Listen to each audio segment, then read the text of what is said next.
नमस्कार करने का भी मन नहीं है मेरा आज तो। स्वागत तो क्या ही करूंगा, खैर। ठीक है, मिस्टेक फिर से रिपीट कर दें किस। ठीक है। और मन बहुत दुखी भी है और क्रोधित भी है। क्या कर सकते हैं। सुबह सुबह गया था हाई कोर्ट, भाग के सुबह 8:30 बजे निकला था। अभी अभी पहुंचा हूं जस्ट वापस। और वो भी जज साहब ने कह दिया, chief justice of high court, कि इतना अर्जेंट नहीं है कि आज सुनूंगा, 8 तारीख को सुनूंगा। बट ठीक है, और क्या सब्स्टिट्यूट निकाला है हमने, क्या ऑप्शन निकाला है, वो मैं आज आपको यूट्यूब पे आके बता दूंगा। क्या करना है आगे, क्या कर रहे हैं, क्या अपडेट है। तो अभी क्लास के अंदर अब इस पर कोई बात नहीं करूंगा, बस ये इसलिए बताया क्योंकि लेट हो गया था आने में। तो बताना था आपको, दिल्ली गया था, दिल्ली से आया वापस। अगर आप में से कोई ऑनलाइन देख रहा होगा तो आपने देखा भी होगा।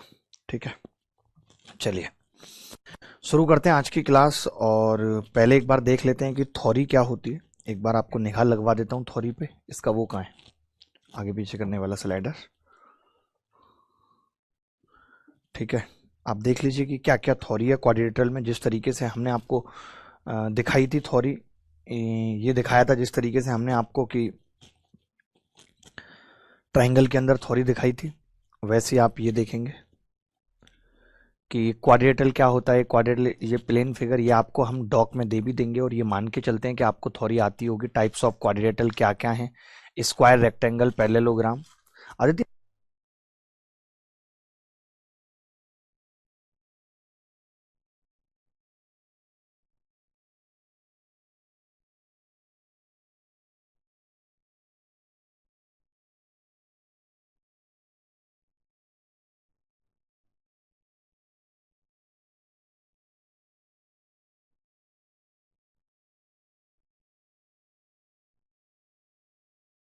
ये क्वाड्रिलेटरल है जिसपे हम आधारित सवाल करेंगे और पढ़ेंगे।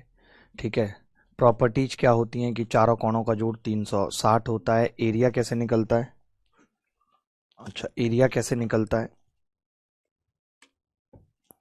ठीक है, और विकर्ण अगर 90 पे काटते हैं तो आमने सामने की भुजाओं का स्क्वायर बराबर होता है। ठीक है, अगर एक चतुर्भुज की चारों भुजाओं को एक वृत्त छूता है तो आमने सामने की भुजाओं का योग बराबर होता है। रेक्टेंगल क्या होता है, रेक्टेंगल की क्या क्या प्रॉपर्टीज हैं, इंपॉर्टेंट प्रॉपर्टीज क्या हैं। रेक्टेंगल का एक सरकम सर्किल होता है, इन सर्किल नहीं होता, ये बात लिखी हुई है। ठीक है, अगर P कहीं भी एक पॉइंट है, इसके ऊपर है, अंदर है, बाहर है, तो पी ए का स्क्वायर पी सी का स्क्वायर बराबर होता है P B square P D square के। ठीक है, P's anywhere, P C D पे कहीं भी हो सकता है, तब उस केस में ए पी बी का area half of A B C D होगा। ये बेसिक बेसिक प्रॉपर्टी है कि इनके मध्य बिंदुओं को मिलाते हैं तो क्या बनता है, इनके एंगल बाइसेक्टर्स को मिलाते हैं तो क्या बनता है, ये लिखा हुआ है। स्क्वायर क्या है, स्क्वायर की प्रॉपर्टीज क्या है, मैक्सिमम प्रॉपर्टी सेम है इसके अंदर। इन सर्किल भी बनता है, सर्कम सर्किल भी बनता है। पी इसमें भी कहीं पे भी हो सकता है और वहां भी ये चीज लागू होती है। और पी इसमें भी कहीं पे हो सकता है भुजा सी डी पे, तो हम कहेंगे ए पी बी का area half of A B C D होता है। अगर एक वर्ग के सभी मध्य बिंदुओं को मिलाते जाएं तो जो चतुर्भुज बनता है वो आपको किस तरीके से याद रखनी है चीज़ें, वो बड़ी इंपॉर्टेंट है, मैं बताता हूँ। जैसे मान लेते हैं कि मैंने इसकी भुजा को 2 माना, तो ये एक होगी तो ये √2 होगी। तो आपको कैसे याद रखना है कि जब हम मध्य बिंदुओं को मिलाते जाते हैं तो जो उनकी भुजाओं का अनुपात होता है अंदर से बाहर की तरफ, अंदर से बाहर की तरफ। ठीक है, बाहर की तरफ, अंदर से बाहर की तरफ। ठीक है, क्या होता है 1, फिर उसके बाहर वाला √2, उसके बाहर वाला 2, ऐसे करके मल्टीप्लाई होती जाती है किससे, √2 से। ये आपको डायरेक्ट याद रखनी है बात। ठीक है, सब सही चल रहा है। हाँ, पैरेललोग्राम क्या होता है, पैरेललोग्राम की प्रॉपर्टीज क्या क्या है, इंपॉर्टेंट प्रॉपर्टीज क्या है। ये इंपॉर्टेंट प्रॉपर्टी है कि ट्वाइस ऑफ उसकी लंबाई का स्क्वायर प्लस बी स्क्वायर बराबर होता है डायगोनल का स्क्वायर। ठीक है, बात खत्म। इसके बाद P कहीं भी एक बिंदु है तो A P B half of A B C D होता है। E अगर कहीं भी बिंदु है तो आमने सामने के ट्राइंगल का एरिया का सम आमने सामने के एरिया के ट्राइंगल के सम के बराबर होता है और हाफ ऑफ ABCD होता है। ये एंगल बाइसेक्टर से क्या बनेगा, मिड पॉइंट से क्या बनेगा, वो वाली बात लिखी हुई है। समचतुर्भुज क्या होता है, समचतुर्भुज के अंदर कौन सी प्रॉपर्टी बहुत इंपॉर्टेंट है कि डायगोनल का स्क्वायर का सम बराबर होता है 4A², ये इंपॉर्टेंट है। ठीक है। चक्रीय चतुर्भुज क्या होता है कि आमने सामने के कोणों का जोड़ 180 अंश, OA OC बराबर होता है OB OD। एक सबसे इंपॉर्टेंट चीज जो क्वाड्रेटल के अंदर आपको याद रखनी है वो है ये कि भुजाओं का डायगोनल का मल्टीप्लिकेशन आमने सामने की भुजाओं के मल्टीप्लिकेशन के जोड़ के बराबर होता है। डायगोनल अगर 90 पे काटते हैं तो ये तो हमने पढ़ाई कि आमने सामने की भुजाओं के स्क्वायर का सम बराबर होता है। यहाँ पे एक इंपॉर्टेंट बात और है, उस केस में सर्किल का डायमीटर बराबर होगा OA का स्क्वायर, OB का स्क्वायर, OC का स्क्वायर, OD के स्क्वायर के सम का अंडर रूट। ठीक है। ट्रेपेजियम क्या होता है, ट्रेपेजियम का एरिया कैसे निकलता है, ट्रेपेजियम के अंदर इधर इधर के डायगोनल के पार्ट का मल्टीप्लिकेशन OA OD बराबर होता है OB इंटू OC, ये याद होना चाहिए। ये आपको याद होना चाहिए कि डायगोनल के स्क्वायर का सम, अभी तक इस पे सवाल नहीं पूछा गया, AD² plus BC² plus plus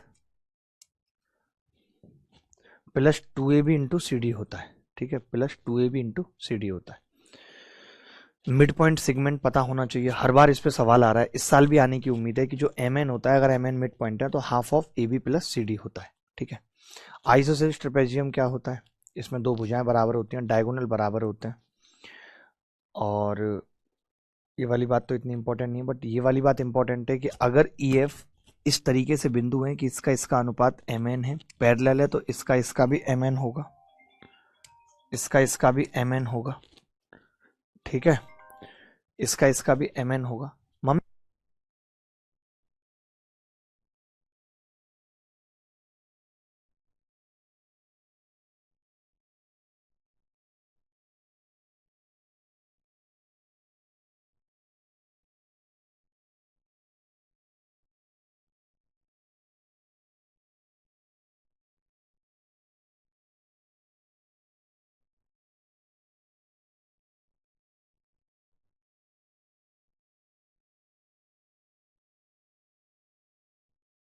EF याद रखना है, EF क्या होता है, MN, M की गुणा N A से, N की गुणा B से, M A plus N B बटे M प्लस N, ये भी इंपॉर्टेंट है, याद रखना है। पॉलीगन क्या होते हैं, पॉलीगन के अंदर सम ऑफ इंटीरियर एंगल क्या है, सम ऑफ ऑल एक्सटीरियर एंगल क्या है, नंबर ऑफ डायगोनल कैसे निकलते हैं। इन्हें रेगुलर पॉलीगन में सभी भुजाएं और सभी एंगल बराबर होते हैं, तो सभी आंतरिक कोणों का जोड़, सभी बाह्य कोणों का जोड़, एक आंतरिक कोण का जो क्या होगा, एक बाह्य कोण क्या होगा, विकर्णों की कुल संख्या क्या होगी, एरिया ऑफ पॉलीगन कैसे निकलता है, सर्कम रेडियस क्या होती है, इन रेडियस क्या होती है, ये सब चीजें। पहला सवाल आप सबके सामने है, बहुत लंबा चौड़ा सवाल है, कोशिश करिए और उत्तर बताइए। पहला सवाल आप सबके सामने है, कोशिश करिए और उत्तर बताइए, मैं समझाता हूँ। पहला ही अच्छा सवाल है, देख लीजिए।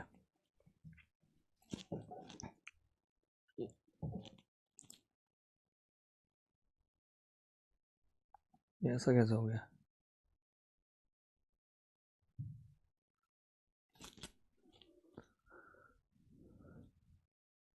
ये नोट का क्या हुआ है,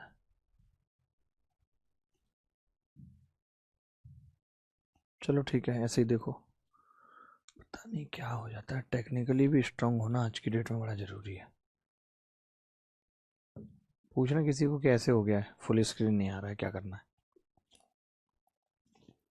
चलो भाई बताओ उत्तर जरा क्या होगा।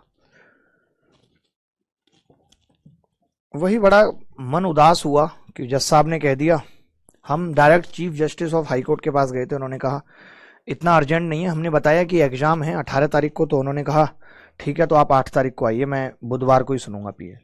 बट अभी हमारे पास ऑप्शन है, हमारे पास कैट है जहां पे हम 30 तारीख को फाइल कर सकते हैं, हम कई डायरेक्शन से जाएंगे। मेरा तो आपको डायलॉग पता है, एक ही डायलॉग है कि अब मुझे डर नहीं किसी गुमराही का, हर रास्ता तुझ तक जाता है। तो हर रास्ते पे अगर होके जाएंगे ना, तभी ये डर खत्म होगा गुमराही का कि हम जीतेंगे जीतेंगे। देखो भाई, अब जो सवाल था वो क्या था, सवाल ये था कि पी क्यू आर एस क्रमशः चतुर्भुज एबीसीडी की भुजाओं AB BC CD DA के मध्य बिंदु हैं। प्रश्न, चतुर्भुज एबीसीडी के क्षेत्रफल और चतुर्भुज पी क्यू आर एस के क्षेत्रफल में क्या अंतर है।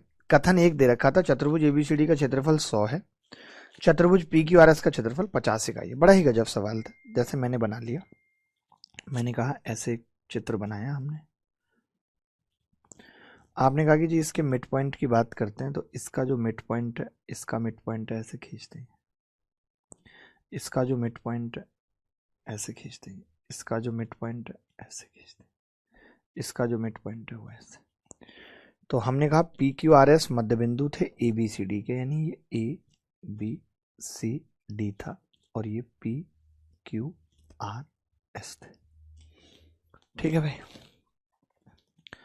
अरे बोलो बोलो, राजा राजा राजा राजा राजा, अरे राजा राजा राजा, अरे दिल में मेरे आजा, अरे राजा, अरे राजा, अरे राजा राजा राजा। बोलो भाई।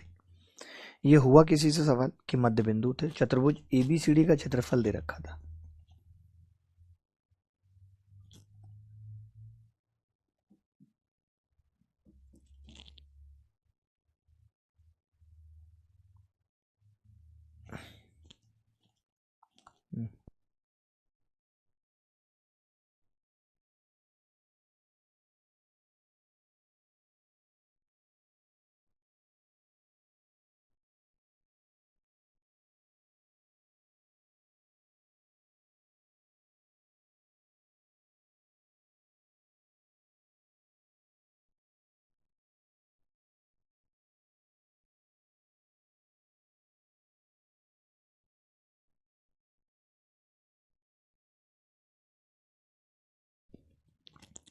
इंग्लिश नहीं है क्या सर?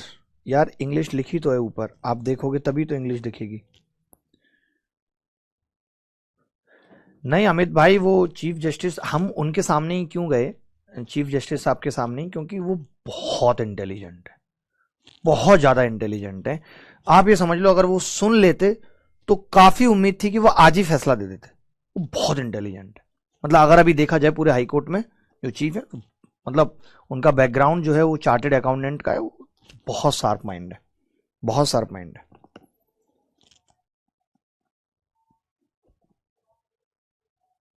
बट आप तैयारी करते रहो, बस मैं एक ही चीज कहूंगा कि तैयारी करते रहो। मैं अभी आके और सारी बातें बता दूंगा, आगे की प्लानिंग भी बता दूंगा, सब कुछ बताऊंगा। यार मैं भी बहुत, आप सोचते नहीं हो मैं क्या बताऊं आपको। ये सब चीजें 40-50 पेज की पिटीशन बनवाना ही अपने आप में, वकीलों को कुछ नहीं पता होता, हमें ही बताना होता है, ये देखो वो देखो, 2-2 3-3 घंटे की मीटिंग, उसके बाद लगातार 3-3 क्लास भी करना। बहुत फ्रस्ट्रेटेड हूं मैं, आपको बता नहीं सकता हूँ। इतनी गुस्सा मुझे पिछले दिनों में 2-4 सालों में नहीं आई होगी जितनी आजकल आ रही है फ्रस्ट्रेशन में। जब ज्यादा काम होता है तो फ्रस्ट्रेशन होती है।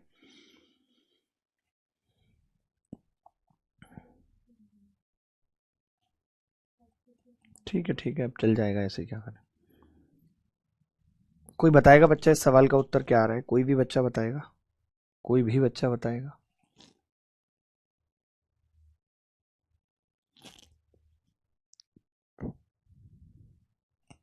देखिए आप ये तो कह ही सकते हैं, अगर आपको मैं प्रूफ करके बताऊं तो आप डायरेक्ट ये कह सकते हैं, आप बोलेंगे कि एपीएस का जो एरिया होगा वो एवीडी के एरिया का हाफ होगा। ठीक है। फिर आप कहेंगे कि जी आरक्यू का एरिया होगा वो बीसीडी के एरिया का हाफ होगा। अब आपने इन दोनों को जोड़ दिया, इन दोनों ट्राइंगल को, तो वो आ गया पूरा एबीसीडी के एरिया का हाफ आ गया। ठीक है। एबीसीडी के एरिया का हाफ आ गया। ऐसे ही मैं सिमिलरली अगर एचडीआर का एरिया निकालूं और पीक्यू बी का निकालूं तो वो भी हाफ आ गया, यानी वो इक्वल हो गया और हाफ के बराबर भी हो गया, तो यानी बीच वाला हाफ बचा। तो आपको पता होना चाहिए जब हम मिड पॉइंट को मिलाते हैं तो पी क्यू आर एस का एरिया हाफ ऑफ एबीसीडी होता है। ठीक है। अब हमसे पूछ क्या रहा है सवाल में, इन्होंने हमें प्रश्न दिया है कि चतुर्भुज एबीसीडी के क्षेत्रफल और पी क्यू आर एस के क्षेत्रफल में क्या अंतर है, ये अंतर हमें बताना है। तो चतुर्भुज एबीसीडी का क्षेत्रफल 100 है, तो एक बात बताओ, अगर इसका 100 है तो मैं इस स्टेटमेंट से कह सकता हूं कि भैया एबीसीडी का 100 है तो पी क्यू आर एस का 50 होगा, तो अंतर निकल आएगा। या फिर अगर पी क्यू आर एस का 50 है तो मैं यहां से कह सकता हूं एबीसीडी का 100 है, तो भी अंतर निकल आएगा। यानी मुझे दोनों बताने की जरूरत नहीं है कि एक का 100 और एक का 50 है। अगर एक का 100 है तो दूसरे का तो उसका आधा होगा, ये तो मुझे पता ही है। यानी प्रश्न का उत्तर किसी भी एक कथन से अकेले दिया जा सकता है। ओनली वन स्टेटमेंट, चाहे पहला चाहे दूसरा, इज सफिशियंट फॉर ये। सर ज्यादा मत सोचिए, अब हमें पता है वही है, लेकिन पता है कल मैंने टीचर्स ग्रुप में भी ये इन्फॉर्मेशन डाली कि भाई फंड का कैसे कैसे करेंगे। इस बात की भी बड़ी नाराजगी है कि कल से किसी का रिप्लाई नहीं आया। अगर सब लोग हिम्मत दे देते ना, तो जो हम सोच रहे थे कि हम एडवोकेट लेके जाएंगे बहुत बड़ा, आज हमारा प्लान था ही, क्योंकि सेकंड हाफ में लिस्टिंग होती, तो एक और बड़ा एडवोकेट हम सिर्फ इसी चीज पे लगाते कि हमारा केस आज सुना जाना चाहिए, और शायद वो चीज पॉसिबल भी हो पाती। बट अब उस चीज के लिए वही था कि 12-15 लाख रुपए सिर्फ इस चीज के लिए लगाना कि आज ही सुना जाना चाहिए, विदाउट सपोर्ट थोड़ा सा मुश्किल था। बट 1L लगाया भी था उस पर, जो कि वेस्ट चला गया।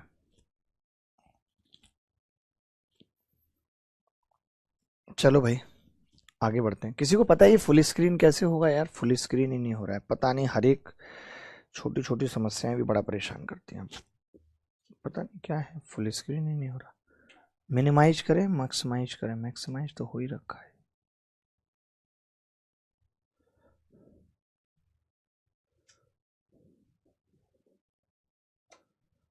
कभी ऐसे आया नहीं।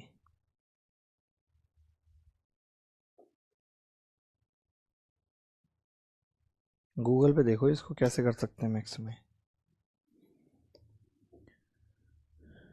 चलो भाई, इस सर्किल टच, नहीं मैंने बात की है अभी, विजार्ड सर को भी मैसेज डाला है, वो कल बाहर थे तो अभी बात होगी उनसे। इंदिरा भाई लग तो यही रहा है यार, सोच समझ के हर डिसीजन लेना पड़ेगा।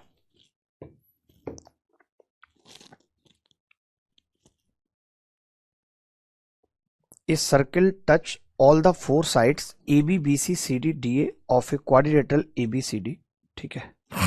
What the perimeter of the quadrilateral?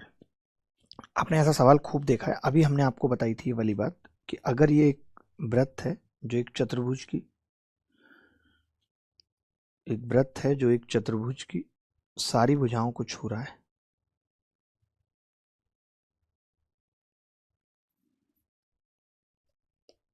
ABCD,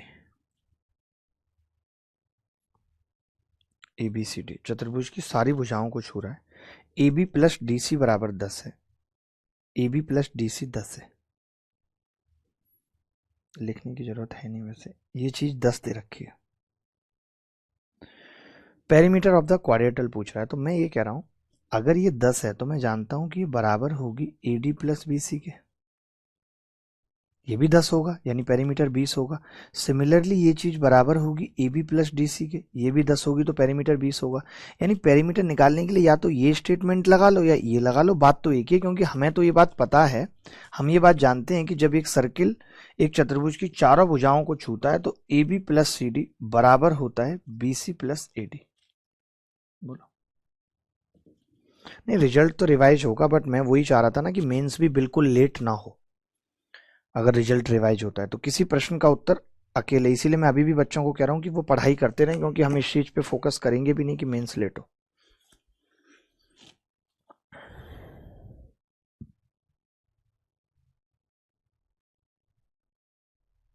अकेला ही काट रहा हूं किशोर भाई अभी तो। चतुर्भुज ABCD में बहुत फ्रस्ट्रेटेड हूं 3 दिन से, तो सॉरी, बट मुझे ऐसे फ्रस्ट्रेट नहीं होना चाहिए। मैं थोड़ा योगा वोगा करूंगा माइंड को शांत रखने के लिए, बट इतना ज़्यादा फ़ोन लैपटॉप भागा भागी हो जाती है तो फ्रस्ट्रेशन होना आम बात है।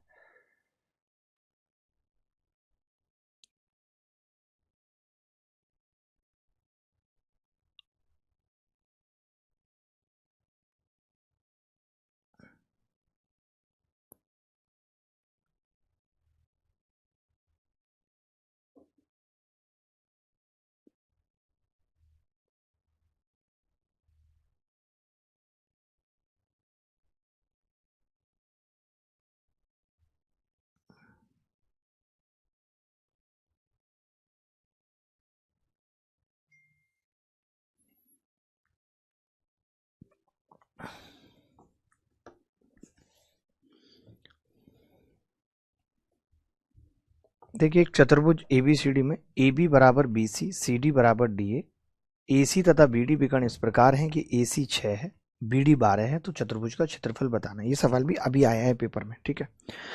चतुर्भुज ABCD बना लेते हैं, AB और BC बराबर है, AB और BC बराबर है, और सी डी और डी ए बराबर है, ये दोनों भुजाएं बराबर हैं, ये दोनों बराबर हैं।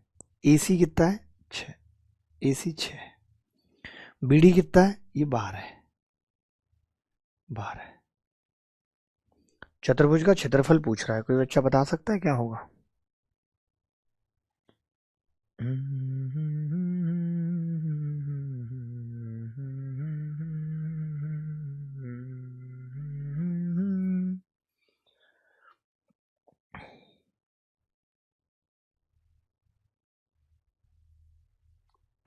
अच्छा, आपको नहीं लगता कि अगर ये दोनों भुजाएं बराबर हैं, ध्यान से सुनना, अगर ये दोनों भुजाएं बराबर हैं और ये भी दोनों भुजाएं बराबर हैं, समझना, और ये दोनों भुजाएं इसके बराबर हैं, तो आप बताओ मुझे, ये तो काइट बन गया। ये ऐसे है दोस्त, ऐसे। अगर आप ये डायगोनल खींचोगे तो डायगोनल आपस में एक दूसरे के परपेंडिकुलर होंगे, यानी कि ये 90 पे होगा। ये बड़ी इंपॉर्टेंट बात है, आपको याद रखनी है। काइट में ऐसा होता है कि आजू बाजू वाली भुजाएं बराबर होती हैं और फिर वो डायगोनल 90 पे कट करते हैं और बाइसेक्ट भी करते हैं एक दूसरे को। हमें पता है कि अगर डायगोनल 90 पे बाइसेक्ट करेंगे तो एरिया निकालने के लिए कुछ नहीं करना, हाफ D1 D2 6 गुणा 12 बराबर 36।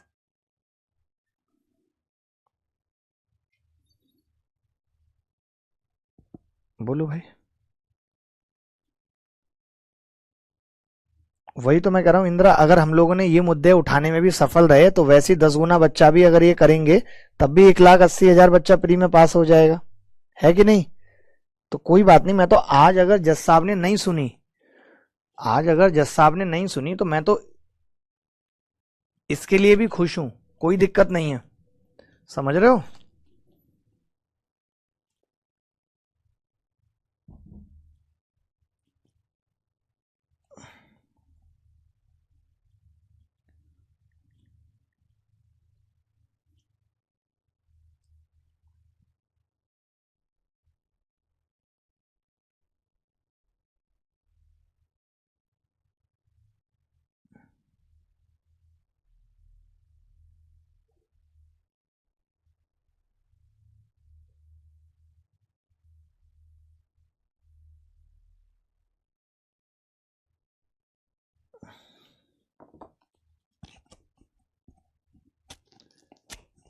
बापीरा, मैंने यही बोला कि एक दूसरे को नहीं, इस वाले को बाइसेक्ट करेंगे, जो छोटा वाला है ये 3 3 में होगा, ये नहीं होगा ऊपर वाला, बड़ा वाला छोटे वाले को बाइसेक्ट करेगा, ठीक है? फुल स्क्रीन F11 दबा दो, बच्चे कह रहे होगा F11 से, देख लेते हैं। F11 कौन सा होता है, बटन होता है कोई? F11 नहीं, कुछ हुआ F11 से तो।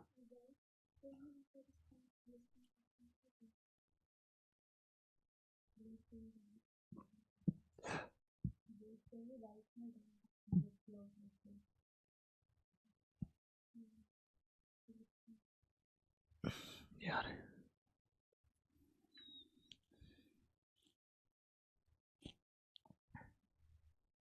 नहीं आ रहा है, पता नहीं क्या हो जाता है, छोड़ो अब, मुझे और टेंशन होगी इन सब बातों से।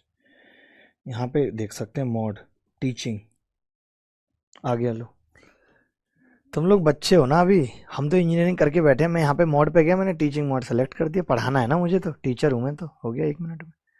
अरे आप लोग मुझे हल्के में मत लेना, हल्के में मत लेना, don't take me as right, ठीक है? चलो भाई, ये छोटा सा सवाल कर लो, ये CDS 2024 में जितने भी छोटे छोटे सवाल आए थोड़े ठीक हैं ये, वरना इससे पिछले वाले सवाल में भी दिमाग चलेगा नहीं, अच्छा ही काइट बनेगा अगर आपने काइट नहीं पढ़ी है तो।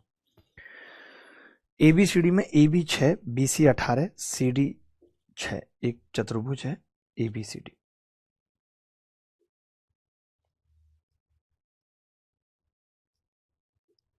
ABCD AB 6, BC 18, CD 6, DA 10, ठीक है? BD X है, BD X है। अब आप बताओ, ये दो ट्राइंगल बन रहे हैं जिनमें मैं कह सकता हूँ x की वैल्यू 10 और 6 16 और 4 से बड़ी होगी, उधर से मैं कह सकता हूँ x की वैल्यू 24 से छोटी और 12 से बड़ी होगी। अगर मैं इन दोनों को मिला दूं कि दोनों सेटिस्फाई हो तो आप कहेंगे 12 से बड़ी x और 16 से छोटी होगी, 12 से बड़ी और 16 से छोटी होगी तो B आ जाएगा। बोलो बोलो भाई, किसी को डाउट है तो? और हमारी टीम क्या सलाह दे रही थी कि इसको दोबारा बंद करके चलाओ। इतनी टैलेंटेड टीम है हमारी, सोचो, मतलब हंसी आती है मुझे कभी कभी। इंटेलिजेंसी की साक्षात मिसाल है हमारी टीम। कितना विशाल हृदय है उनका, जो ऐसी बातें बोलते हैं कि मैंने इतना लिख दिया, अब मैं इसको दोबारा लिखूंगा। चलो भाई, एक चतुर्भुज एबीसीडी में वो स्मार्ट चीज नहीं है, ठीक है, हार्ड है बस।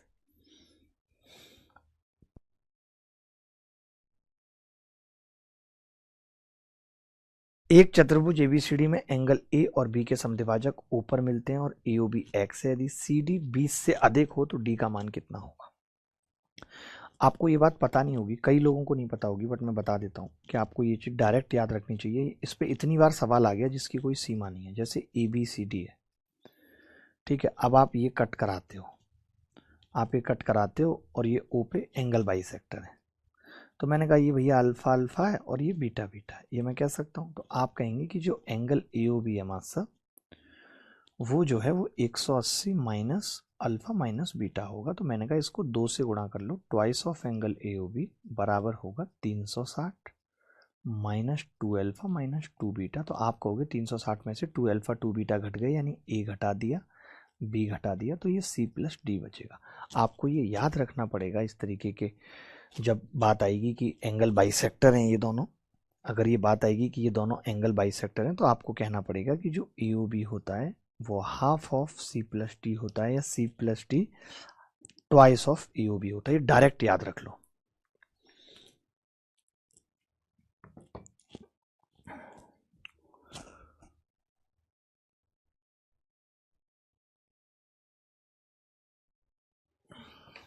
आगे बढ़ते हैं, देखो दिखा देते हैं इस सवाल को करना। आप जैसे जिस बच्चे को पता है तो वो सीधे कह देगा angle C plus angle D बराबर कह देगा वो 2x, क्योंकि ये ए ओ बी है। अब आपको 2x को डिवाइड करना है कि सी डी से 20 डिग्री बड़ा है, सी डी से 20 डिग्री बड़ा है। अगर सी बड़ा है 20 डिग्री, 20 डिग्री बड़ा है, तो मैंने 20 पहले ही इसको दे दिया। अब बच गया 2x माइनस 20, तो इन दोनों को फिर 2x माइनस 20 का x माइनस 10 और x माइनस 10 दे दिया। तो d कितना आ गया, x माइनस 10। आपको ये कैलकुलेशन और ये तेज करने वाली चीजें मुझसे सीखनी पड़ेंगी, काम नहीं चलेगा। कमलेश पटेल का उत्तर एकदम गलत, क्योंकि वो तुक्का मार रहे थे, तुक्के से कुछ नहीं होता। अमित चलोत्रा हमारे साथ हैं। चलोत्रा की अलग वैल्यू है, वैल्यूओं के अलग चलोत्रा है। एक बहुत तगड़ा सवाल पूछता हूँ सिंचान जी, आपका दिल खुश कर देता हूँ। सिंचान जी जब हमारे साथ होते हैं तो हमें बहुत अच्छा लगता है, और मैं चाहता हूँ सिंचान जी का दिल खुश होना चाहिए, कमाल का सवाल पूछना चाहिए। कहाँ गया वो कमाल का सवाल, इसकी भैंस को भोपाल ले जाऊं, बट भोपाल क्यों लेके जाना है, अब तो पास में ही लेके जाएंगे। अरे ये तो अगला ही सवाल था, मैं खामखा ढूंढ रहा हूँ, अगला ही सवाल था। जो बच्चा इस सवाल को करेगा मेरी इज्जत बढ़ेगी उसकी नज़रों में, और जब मैं करूंगा इसको तो मेरी इज्जत बढ़ेगी उसकी नज़रों में। उल्टा भी है इधर आज। कई लोगों को लगता है कि मैं टी शर्ट में क्यों रहता हूँ, ऐसे मुझे ठंड नहीं लगती क्या। अरे आजकल बहुत गुस्सा रहती है, बहुत गर्मी रहती है। ये सवाल करो भाई, जल्दी बताओ उत्तर। ये लो, मैं बताऊंगा आपको मजा आ जाएगा, इस बात की गारंटी है। कभी शाम ढले तो मेरे दिल में आ जाना, कभी शाम ढले तो मेरे दिल में आ जाना, मगर आना इस कदर की फिर कहीं न जाना, कभी शाम ढले तो मेरे दिल में आ जाना।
आपने इसका उत्तर बताया 90। 90 तो नहीं आ रहा, कुछ लोग 60 बता रहे। आप मेरा तरीका देखोगे, पता है आप शर्मा दोगे यार। आप कहोगे यार ये तो आप ही बताते थे, पता नहीं हमने क्यों नहीं सीखा। अब कलम नहीं मिल रही है बस। देखो भैया, दिल खुश कर दूंगा आपको यार। और बताओ, मैंने कुछ नहीं करा, मैंने बोला कि बेटा देखना, पहले मैं चित्र बना लूं अपना, इसको मिटा देते हैं चित्र को, तब आएगा मजा असली। इस चित्र को मिटा देते हैं पहले, तब आएगा असली मजा। ठीक है,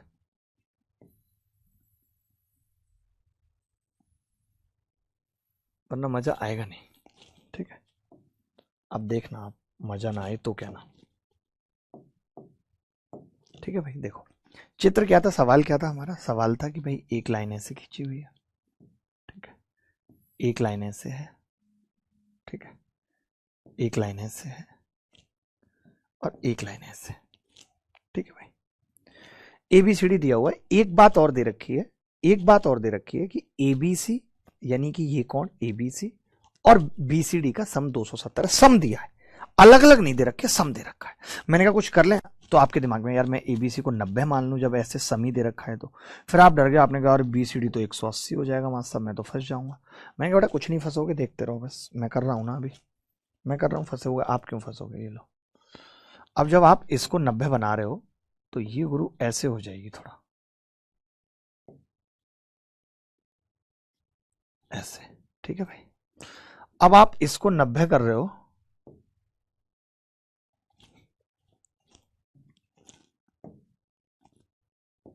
ओहो ये लाइन तो अब थोड़ा तंग कर रही है दोस्तों। सवाल छोटा ही कर लूं क्या?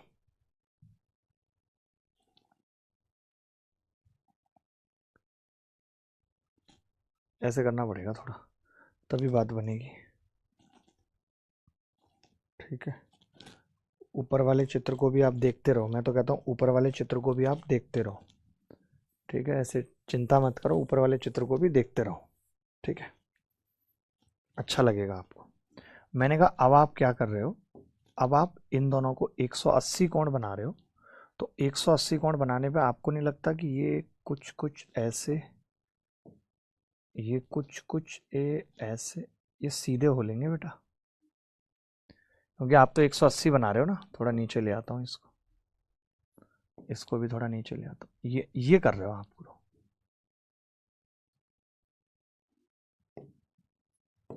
मान लेते हैं ऐसे बना देता हूँ, आपको हर चीज़ फील कराऊंगा, हर चीज़, आप चिंता ही मत करो यार। जब आप हमारे पास हो तो हर चीज़ आप फील करोगे। ठीक है, अब आपने देखा कि यार ये ए से शुरू हुआ था, ए से, ठीक है, ये कौन 90 माना था और BCD 180 माना था, ABC और D। अब आपने 180 मान लिया तो ये लाइन एकदम सीधी हो गई बेटा। आपने कहा अगर ये सीधी हो गई और ये AB कितना है सवाल में 5 और ये BC कितना है सवाल में 17 और ये कितना है 7, तो आपने कहा पूरा 24 हो गया। तो 7 24 और ये 90 है, तो ये कितना है 25। आप देखना जरा सवाल में कितना है, ये 25 ही है, ये कभी फेल ही नहीं करेगा, हमेशा 25 होगा। ठीक है, अगर ये 25 होगा तो हाफ बेस इंटू हाइट यानी 5 गुणा 24 पंजे 120 बराबर 60। आप कभी सोच सकते थे ऐसे आपको सोचना है, आपको मालूम होगा मैं आपको पहले सोचना सिखाता हूं, वरना ऐसा सवाल CHSL में आया था और मैं उससे पहले से सोचना सिखा रहा था। सवाल आने के बाद कोई भी कहेगा ऐसे बन जाएगा वैसे बन जाएगा, बट आप अगर पहले से ही करके रखोगे, क्लास के अंदर ये चीज प्रैक्टिस करोगे तो बात ही है। समझ रहे हैं कि नहीं बात को? किसी को डाउट है तो बताओ। Deepak Singh, good afternoon sir. Good afternoon Richa ji, मजा आया कि नहीं? AB 5 दे रखा है, AB 5 ही तो किया मैंने, ये लो AB 5 है और वो BC कितना है 17, CD कितना है 7, तो 17 और 7 24, 5 24 25 हो गया। सिंचान भाई मजा आया कि नहीं? सिंचान जी मजा आया कि नहीं?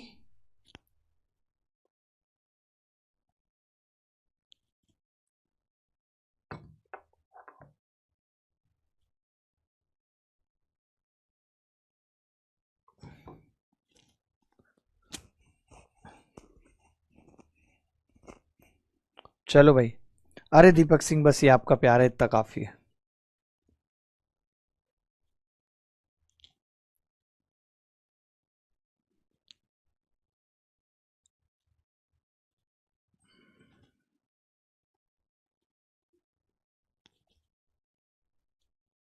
आगे बढ़ते हैं।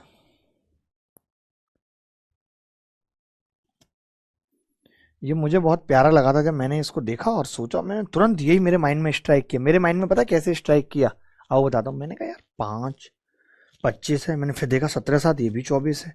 फिर मैंने कहा ये तो सम दे रखा है 270, बना दो बस, वरना करते रहो इसको, फिर टाइम लगता रहेगा। आगे बढ़ते हैं। एबीसीडी एक चतुर्भुज है और एबीसीडी का विकर्ण बिंदु पी पर प्रच्छेदित करता है। ठीक है, सर बड़ा है।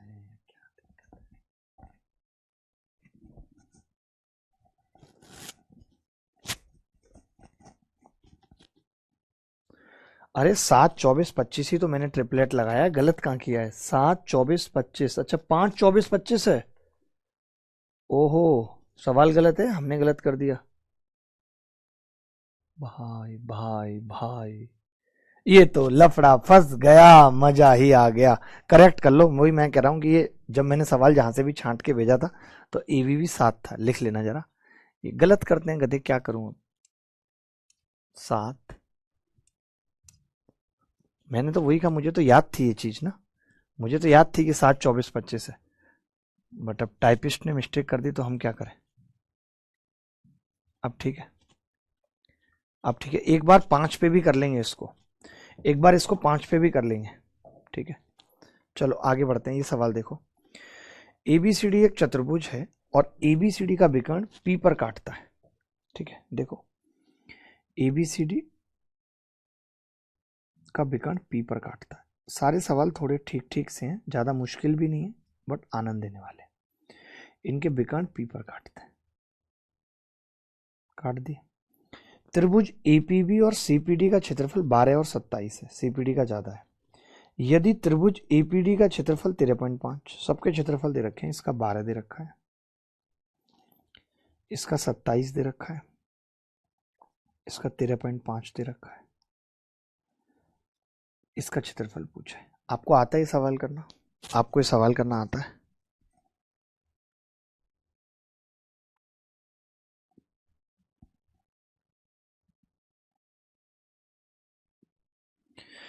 अब एरिया भी करेक्ट करना पड़ेगा ना, 12 7 84 भी लाना पड़ेगा ऑप्शन में।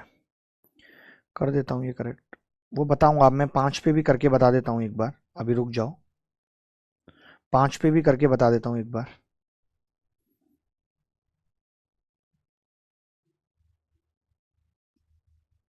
ठीक है, आप में से कितने लोग ये जानते हैं, आप में से कितने लोगों को ये वाली बात पता है कि इन दोनों का मल्टीप्लिकेशन इन दोनों के मल्टीप्लिकेशन के बराबर होता है? तो आपको नहीं लगता कि ये 13.5 का 2 गुना है, और 13.5 यहाँ आ गया तो वो 12 का 2 गुना यानी 24 हो जाएगा। कितना हो जाएगा? 24। यही उत्तर है। मैंने कैसे किया पहले तो ये जान लीजिए। मैंने कहा कि 27 × 12 बराबर होगा 13.5 गुणे एक्स। तो ये इससे 2 बार कट गया, एक्स कितना आ गया? 24। एक्स 24 आ गया, ये कह सकते हैं हम या नहीं? एक्स 24 आ गया। अब समझना ऐसा होता क्यों है, आप में से कोई बता देगा ऐसा क्यों होता है? मैं बताता हूँ। आप एक बात बताइए, एरिया जो बटता है वो बेस के अनुपात में बटता है या नहीं? तो मैं आपसे पूछ रहा हूँ, अगर ये बेस है एपी और पीसी, तो क्या आप कह सकते हो एपी किस ट्राइंगल का था? तो आपने कहा एपीडी का। पीसी किसका था? आपने कहा सीपीडी का। फिर आप बोले एपी तो एपीबी का भी है महाराज, और पीसी तो पीबीसी का भी है। तो आप देखिए जरा यहां से कि एपीडी और पीबीसी का मल्टीप्लिकेशन, एपीडी और पीबीसी का मल्टीप्लिकेशन सीपीडी और एपीबी के बराबर आ गया। यही चीज हमने लगाई है, ये आपको याद होनी चाहिए, इसीलिए रिवाइज करा रहे हैं, क्योंकि पेपर में डायरेक्ट याद नहीं रहता, पेपर में डायरेक्ट याद नहीं रहता।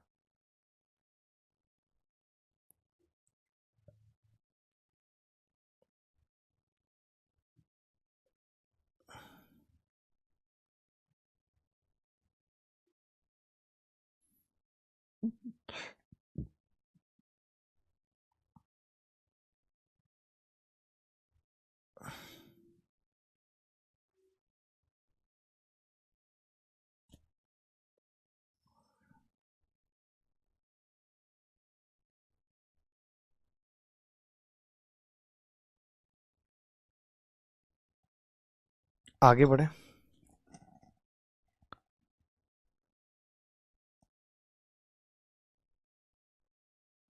आगे बढ़ते हैं। एक चतुर्भुज की, इतना छोटा तो अभी आपने किया ही एक सवाल, थोड़ा सा बड़ा कर लेते हैं। एक मुश्किल सा सवाल देखते हैं, आप में से कोई इस मुश्किल सवाल का उत्तर बता सकता है? थोड़ा मुश्किल लगा मुझे तो, कि एबीसीडी एक वर्ग है, एबीसीडी एक वर्ग है, एबीसीडी एक वर्ग है, बीएफ जो है वो एंगल बाइसेक्टर है एबीओ का, बीई ओबीसी का कोण समद्विभाजक है, और ओबी परपेंडिकुलर है ईएफ पे, ओएफ बराबर 12 है, ओई बराबर 8 है। तो एबीसीडी का क्षेत्रफल क्या होगा ये बताना है। एबीसीडी का क्षेत्रफल क्या होगा ये बताना है।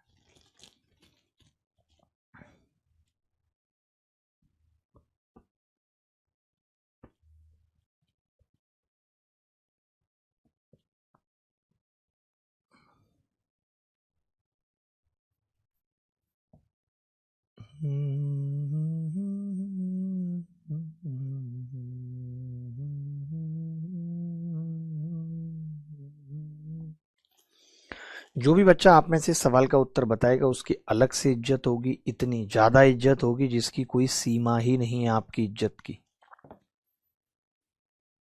मजा आ जाएगा आपको, इतनी इज्जत होगी तो।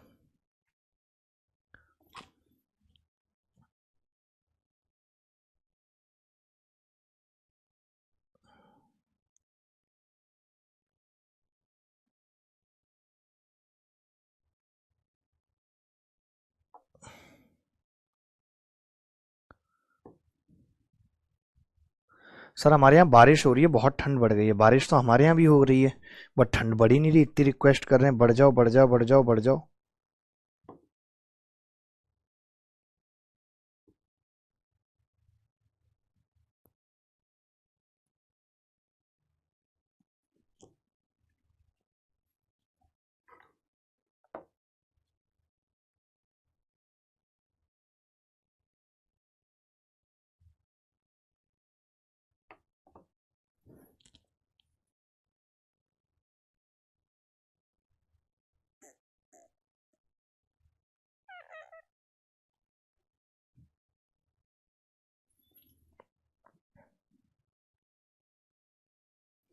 देखिए मैं ये कह रहा था कि अगर ये एंगल बाइसेक्टर है तो आप कहेंगे कि ये अगर अल्फा है तो ये भी अल्फा होगा, और ये अगर बीटा है, एंगल बाइसेक्टर है, तो ये भी बीटा होगा।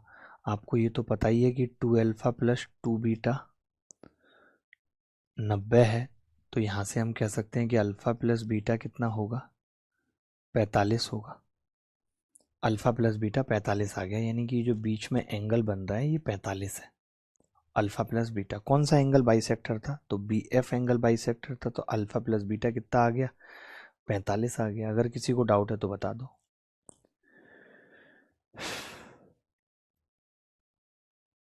सवाल अच्छा है, इसमें कोई दो राय नहीं है किसी भी प्रकार की। ओ भी परपेंडिकुलर है ई एफ पे। सर आपको इस टी शर्ट में देख के मेरे को दांत किटकिट हो रही है, क्यों? अच्छा ठंड लग रही है, मुझे लगा इस पे चॉकलेट वॉकलेट छपी है क्या, किटकिट से मुझे याद आया। बताओ भाई, ये थोड़ा सा अलग सवाल है, मुश्किल सवाल है, फोकस करो। ये परपेंडिकुलर है, ये ध्यान रखना, ये परपेंडिकुलर है यहाँ पे, ये यहाँ पे परपेंडिकुलर है।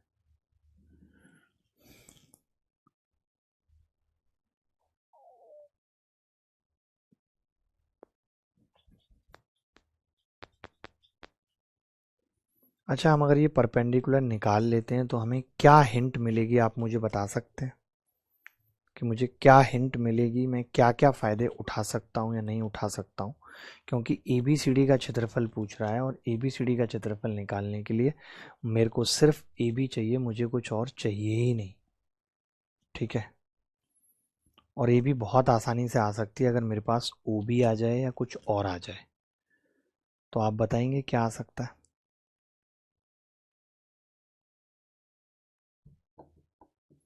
देखो मैं तो कह रहा हूँ कि अगर ये मेरे पास x आ रही है या मैंने x मान ली, तो मैं 10 बीटा यानी 12/x समझना, प्लस 10 अल्फा यानी 8/x बटे 1 माइनस 12×96 बराबर 10 अल्फा प्लस बीटा। एक कह सकता हूँ या नहीं? आप कह सकते हो कि जी 20/x बराबर 1 माइनस 96/x²। अगर हम एक्स स्क्वायर से इसको गुणा कर लें तो x² plus 20x, x² minus 20x, sorry, minus 20x बराबर 96। यानी x की वैल्यू आ रही है 24 आएगी कितनी? हाँ, x बराबर आ गया जी 24। यहाँ से x 24 आ गया। वैसे कई लोगों को ये वाली बात पता होगी कि 10 अल्फा प्लस बीटा अगर एक होता है तो वो तब होता है जब 10 अल्फा तो उसमें 1/2 हो और 10 बीटा 1/3 हो। तो जो लोग डायरेक्ट कर सकते थे उनको ये करने की ज़रूरत नहीं होती, वो सीधे कह देते 12 दूनी 24, 8 तिया 24, एक्स कितना होगा 24। जिनको ये बात पता है, टिग्नोमेट्री में हम लोग खूब पढ़ाते हैं, घुमा घुमा के पढ़ाते हैं। ठीक है, ये 24 आ गई। अब अगर ये 24 आ गई तो एक चीज़ मुझे बताओ आप, 10 बीटा आपने कितना कहा है? आपने कहा कि जी 10 बीटा आ रहा है 1/2, 10 बीटा 1/2, और 10 अल्फा कितना आ रहा है 1/3। तो मैंने कहा 1/2 और 1/3 को अगर मैं सेम करूं तो आपने कहा नीचे 6 कर लें। अगर मैं इसको 6 मान लूं तो 10 बीटा कितना आ रहा है 1/2, यानी ये 3 होगी। मुझे होगी या नहीं होगी 3? पहले बताओ मुझे, होगी? 10 बीटा 1/2 है। मैंने कहा 10 अल्फा 1/3 है। अब 1/3 का मतलब 10 अल्फा 2/6, तो ये 6 तो ये 2 होगी या नहीं? तो आपने कहा ये भी बात सही है, 2 होगी। तो ये तो मिड पॉइंट आ गया इसका, यानी मैं कह सकता हूँ ये 6 तो ये पूरी 3 हो गई। अब ये 4 और ये 2 तो ये कितनी हो गई? आपने कहा 4 हो गई। ये 3 और ये 4 तो ये 5 हो गई। अब आपको पता है इस 5 की वैल्यू सवाल में कितनी दे रखी है? 12 और 8 20 दे रखी है। एक की कितनी आ गई? 5 चौक 20। तो 6 की कितनी आ गई? 24 आ गई। मैं कोई भी वैल्यू नहीं कर, मैं इस सवाल को लंबा इसीलिए कर रहा हूँ क्योंकि मैं कुछ भी पूछ सकता हूँ। मैं आपसे इसमें ईसी पूछ सकता हूँ, मैं इसमें आपसे डीई पूछ सकता हूँ, मैं इसमें आपसे एफडी पूछ सकता हूँ, मैं इसमें आपसे एफडीई का एरिया पूछ सकता हूँ। मैं कुछ भी पूछ सकता हूँ आपसे इस सवाल में, और आपको बताना पड़ेगा। तो 24 का स्क्वायर 576 उत्तर आ गया।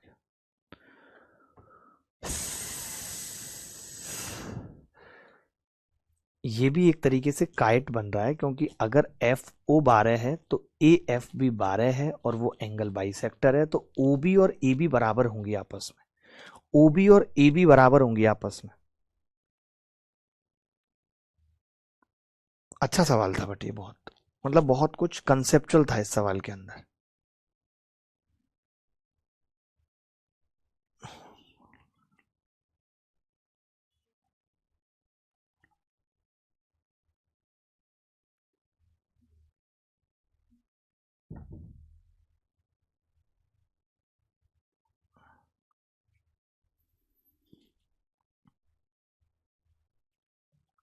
सर इसको बाइसेक्टर से किया था मैंने।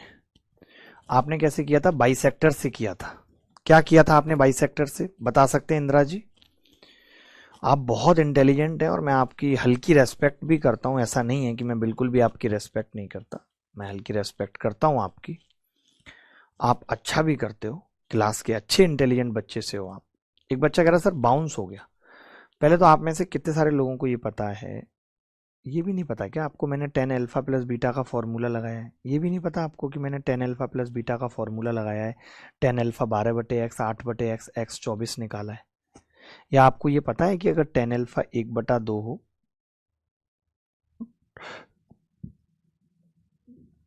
10 अल्फा 1/3 हो, तो हम कहते हैं अल्फा प्लस बीटा 45 होगा। तो अभी अल्फा प्लस बीटा 45 था, तो हमने इसको देख लिया कौन सा 1/2 है और कौन सा 1/3 है। 12 दूनी 24, 12 8 तिया 24। हाँ।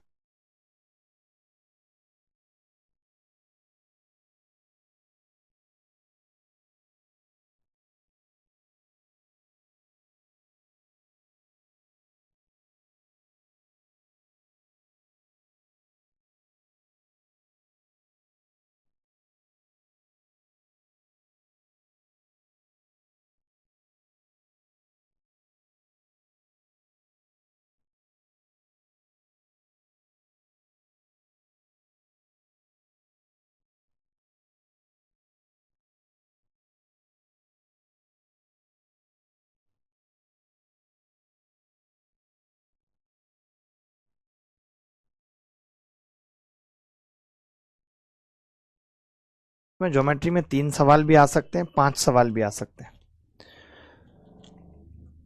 सर पिलास भाई पोस्ट 3 का पेपर देंगे, कैसे दे लेन देंगे उनको, इसी का तो बवाल है। कोई देखे दिखा दे यार, ये हिंदुस्तान किसी के बाप की जागीर है क्या?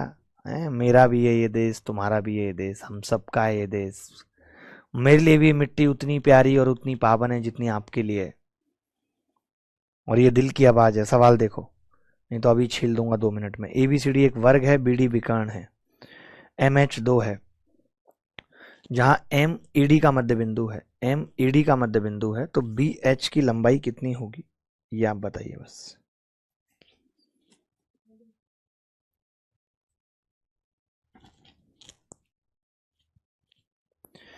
बप्पी रॉय कैसे कह रहे हैं आप? कैसे कह रहे हैं आप? क्या कह रहे हैं बप्पी? बेटा बप्पी क्या कह रहे हैं आप? बप्पी मेरे बच्चे।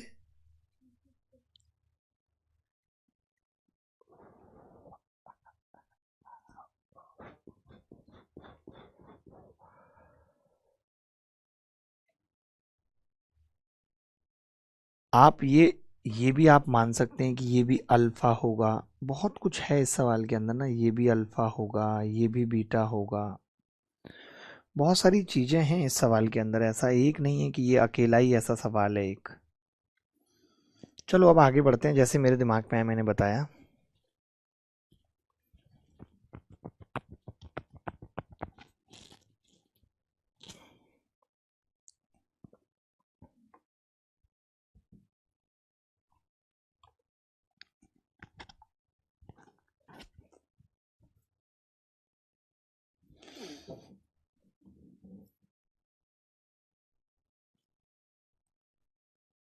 ABCD एक वर्ग है और BD एक विकर्ण है, MH 2 है, जहां MED का मध्य बिंदु है, MED का मध्य बिंदु है, वर्ग भी है, यानी कि ये 45 है। ये तो मानते हो आप, अगर ये 45 है, ये 90 है, तो ये भी 2 और ये 2√2, ये भी 2√2। अब पूछ क्या रहा है सवाल में, ये नहीं समझ में आ रहा है। BH पूछ रहा है, अगर ये 2√2 तो 4√2, और 4√2 का मतलब 8, 8 का मतलब ये 6।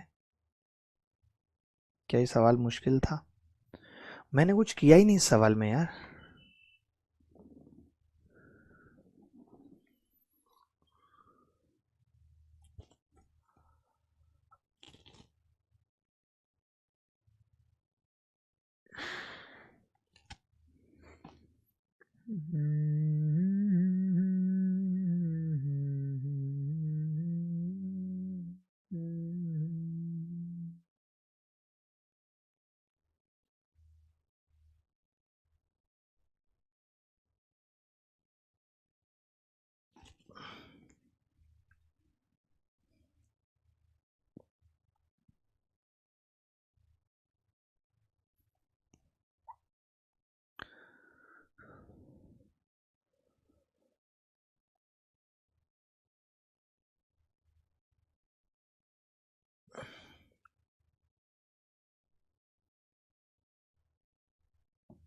चलिए आगे बढ़े, सबको समझ आ गया, ये आसान सवाल था। इसके बाद अब अगर हम सवाल ले रहे हैं कोई अच्छा तगड़ा जो हमारा दिल खुश कर दे, ये वाला सवाल देख लो, ऐसा सवाल भी आने की उम्मीद है। ये देखो, ये लो, ये कह रहा है the square side ABCD has a side of length 6 unit, M each point of AB, P is a variable point on BC. Find the minimum value of DP plus PM. Find the minimum value of DP plus PM.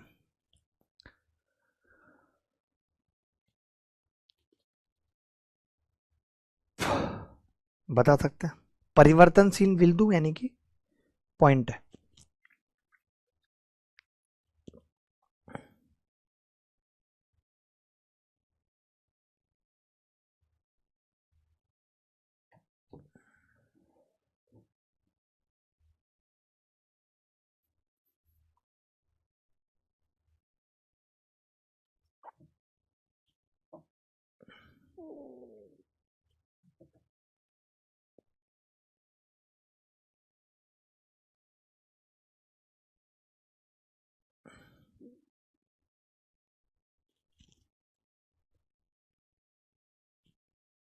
देखिए ध्यान से समझिएगा, ये सवाल बड़ा अच्छा है और इसका एक अच्छी अप्रोच भी आपको समझनी होगी।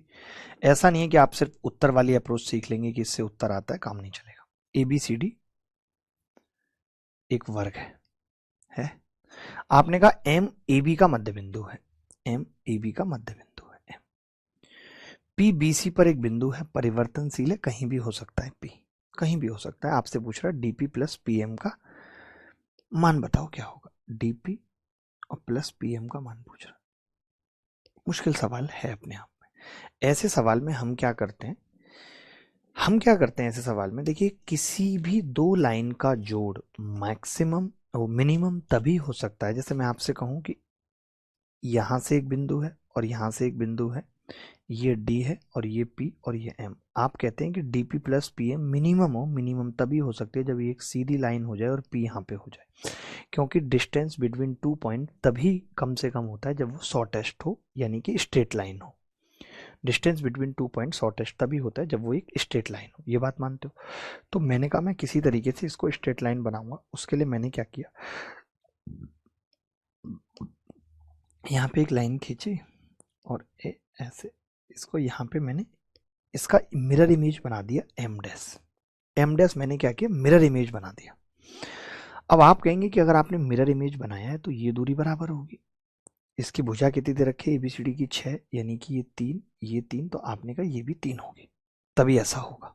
ठीक है, आप कह रहे हो कि अगर ये मिनिमम हो तो ये मिनिमम तब हो सकती है जब डी पी और एम डैश एक स्ट्रेट लाइन हो, तभी मिनिमम हो सकती है।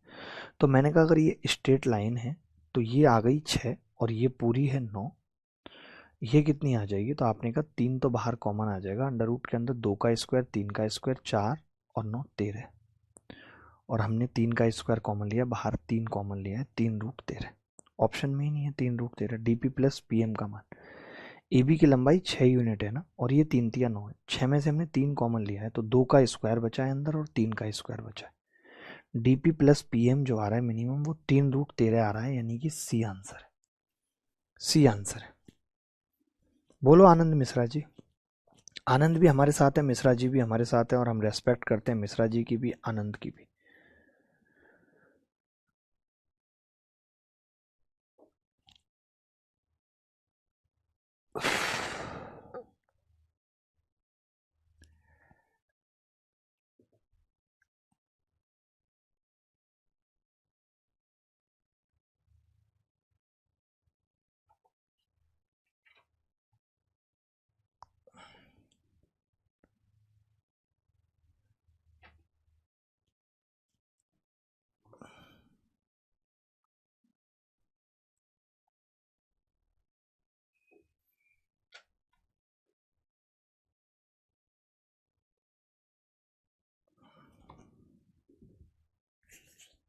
सर सॉल्यूशन आपके सर के पीछे छुप गया? नहीं, ऐसा बिल्कुल भी नहीं है। देखो, मैं ये कह रहा था आपसे एक छोटी सी बात, कि जब भी कभी ऐसा पूछे कि डीपी प्लस पीएम का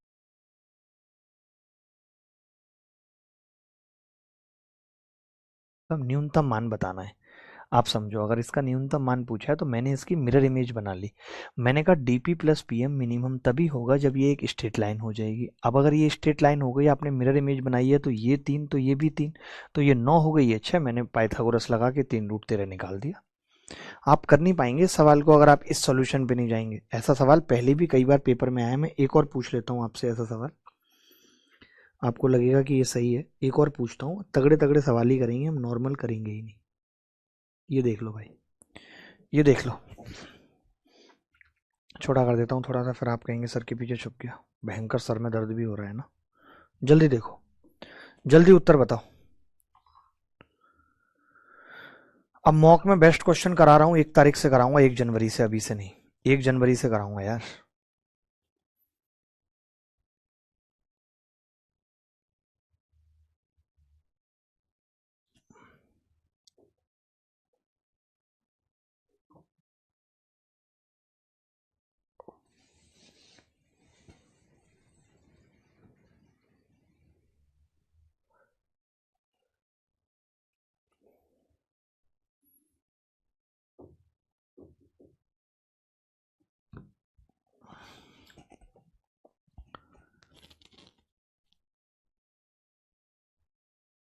देखिए दोस्त, अब यहाँ पे भी एक ही चीज करनी है हमें कि हमने इसकी मिरर इमेज ले ली,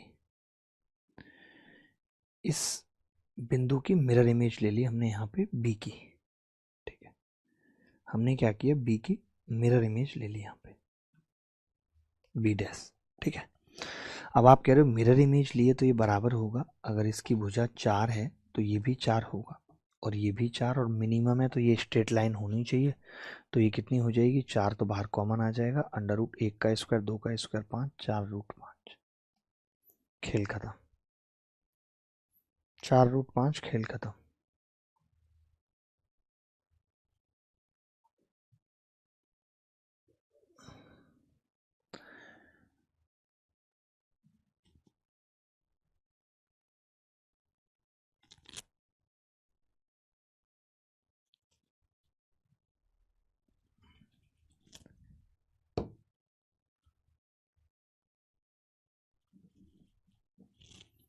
दीपक आपको समझ आ गया, आप फालतू बात ज्यादा करते हैं, उत्तर आपके कम आते हैं दीपक। गांठें वगैरह तोड़ दूंगा तो देखती रह जाएंगी सखियां तुम्हारी। दीपक ये सवाल करिए, ऐसा सवाल इस बार के सीडीएस में भी आया, मुझे पूरी उम्मीद है कि सीजीएल मेंस में पूछा जा सकता है, मुझे पूरी उम्मीद है कि सीजीएल मेंस में पूछा जा सकता है। एक वर्ग एबीसीडी में पी और क्यू क्रमशः एडी और डीसी पर दो बिंदु हैं। यदि पीबी बराबर 12 है, पी क्यू बराबर 5 है और बी क्यू बराबर 13 है, तब वर्ग एबीसीडी की भुजा की लंबाई बताओ क्या होगी।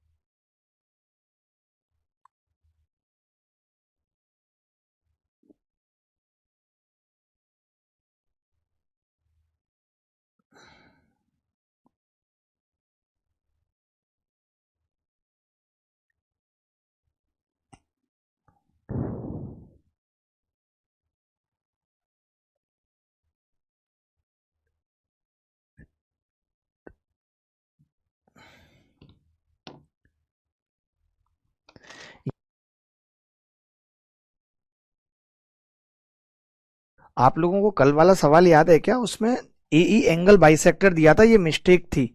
और अगर दिया था और मिस्टेक नहीं थी तो हम लोगों की निगाह क्यों नहीं गई उस पर, जो कल एक सवाल फंसा था √3 वाला, उसमें वो 60 डिग्री आ रहा है एंगल, तभी निकल रहा है वो सवाल।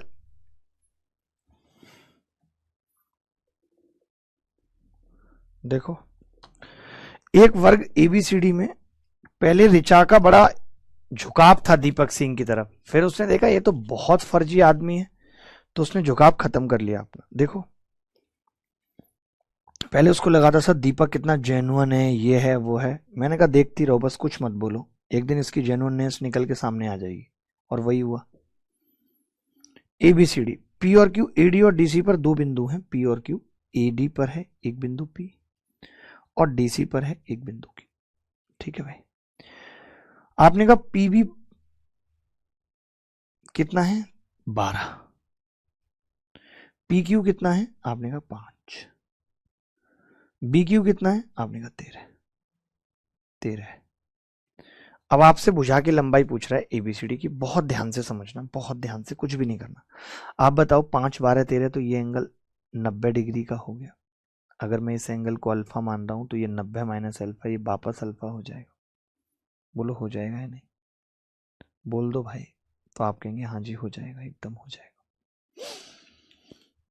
अब आपको नहीं लगता कि ये ट्राइंगल आपस में सिमिलर हो गए, अगर मैं इसको बीटा बोलूं तो आप कहेंगे जी ये भी बीटा होगा, ये दोनों ट्राइंगल आपस में सिमिलर है। तो इसमें 90 के सामने कौन सी भुजा है ऊपर वाले में, तो आपने कहा 5, इसमें 90 के सामने कौन सी भुजा है 12। तो बस मैंने इतनी सी बात कही आपको कि इसमें अल्फा के सामने क्या होगी, तो आपने कहा 5 होगी, मैंने कहा 5 के मान लो, तो आपने कहा इसमें अल्फा के सामने 12 के होगी। अब क्योंकि ये वर्ग है, ध्यान से सुनना, क्योंकि ये वर्ग है तो ये 12 के, ये भी 12 के, तो ये बची हुई 7 के होगी। अब आप ये कह सकते हो कि 7 के का स्क्वायर यानी 49 के स्क्वायर प्लस 12 का यानी 144 के स्क्वायर बराबर 12 का स्क्वायर। मैं ये कह सकता हूं कि के स्क्वायर जो है के बराबर आ रहा है 12 बटे अंडर रूट में कितना आएगा, 9 और 4 13 का 3, हासिल 193 अंडर रूट में। हमें क्या निकालना है, हमें भुजा बतानी है ए बी क्या है 12 के, तो 144 बटे रूट 193। ऐसा सवाल इस बार के CDS में भी आया, आगे आपके पेपर में भी पूछे जाने की उम्मीद है। अच्छा सवाल है, अच्छा ही सवाल है, कुछ भी नहीं है सवाल के अंदर। घेर रहे ऋतिक, इसीलिए मैंने कहा ना कि 5 डायरेक्शन में अलग अलग जाके ये सारी चीजें शॉर्ट होंगी, 5 अलग अलग डायरेक्शन में जाके सारी चीजें शॉर्ट होंगी।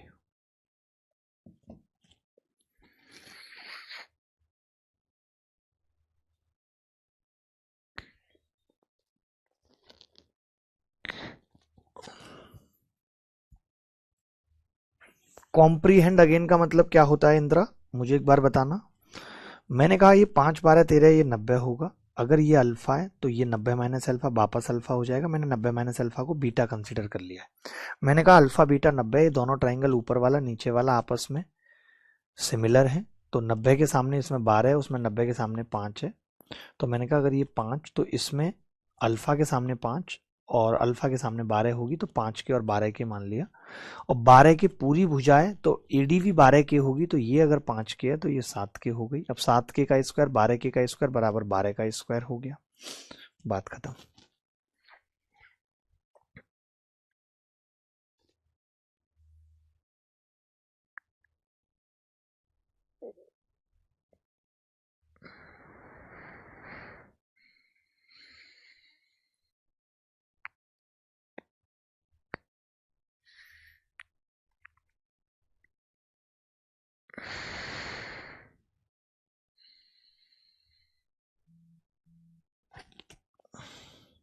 आगे बढ़ते हैं, ये सवाल तो कर लेंगे यार, सरल सवाल मेरा एक भी कराने का मन नहीं है। आप ऐसा एक और सवाल देख लो बस, ऐसा आप एक सवाल और देख लो, आपको अच्छा लगेगा, ताकि आप भी उत्तर बताओगे तो मजा आ जाएगा आपको।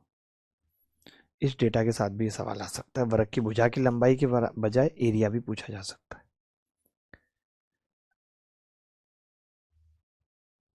कल वाले सवाल में मिस्टेक है, करेक्ट करके लिख लेना, AE एंगल बाइसेक्टर है, तभी वो सवाल सही है, वरना नहीं है सही।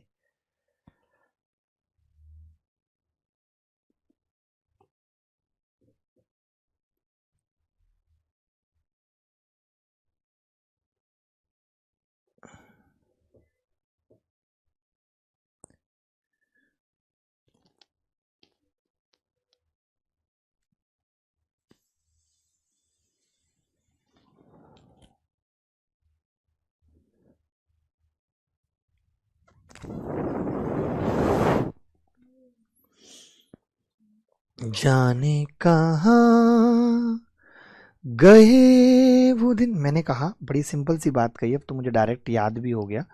तो मैंने कहा कुछ नहीं करना है जी, ये 4K होगी क्योंकि इसमें 4 है, तो आपने कहा ये 3K होगी, तो मैंने कहा ये खाली K होगी, तो आपने कहा K का स्क्वायर 16, 4K का square 16K square 17K square बराबर 16 होगा, K बराबर आ जाएगा 4/√17।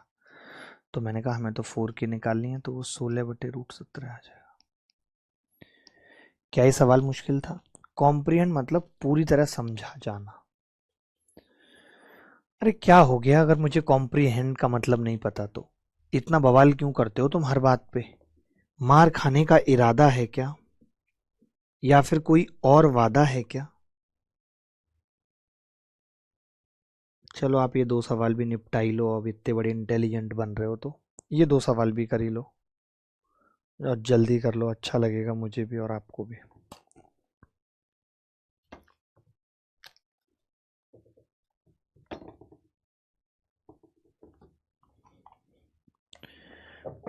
देखो भाई इस सवाल को, ये कह रहा है ABCD एक स्क्वायर है जिसकी भुजा 8 यूनिट है, M मिड पॉइंट है, find the radius of the circle. ABCD भुजा 8 इकाई का एक वर्ग है, M मध्य बिंदु है, तो वृत्त की त्रिज्या क्या होगी? वृत्त की त्रिज्या बतानी है क्या होगी?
भुजा 8 इकाई का एक वर्ग है और m मध्य बिंदु है। तो ऐसे सवाल में हम क्या करते हैं, हमारी कोशिश रहती है कि हम ये बना पाए कि ये किसी ट्राइंगल का इन सर्किल या सरकम सर्किल है। ठीक है, तब आप कहेंगे मैंने इसको इससे मिला दिया। ठीक है, तब आपने इसको इससे मिला दिया। ठीक है,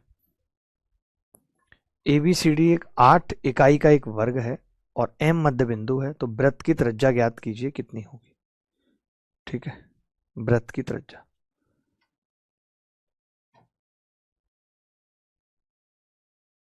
तो मैंने क्या किया है इसको, तो आप देखेंगे कि मैंने इसको एक राइट एंगल ट्राइंगल का इन सर्किल बना दिया है।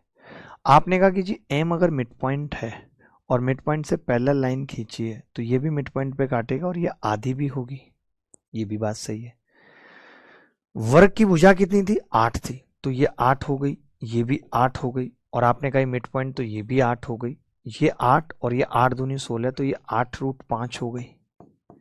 अगर ये सब कुछ आ गया तो आर क्या होती है, A+B-C/2 ये होती है।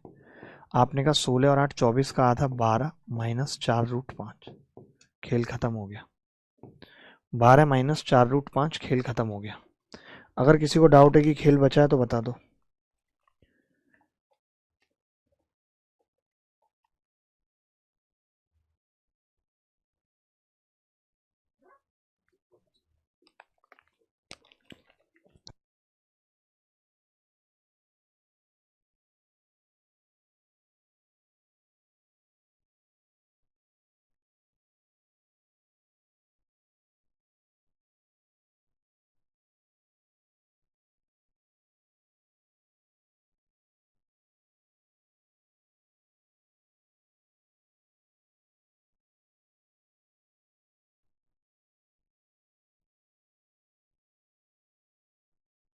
भेज दो पर्सनली, पर्सनली मुझे भेज दो इंदिरा, अच्छा रहेगा। ये सवाल करो।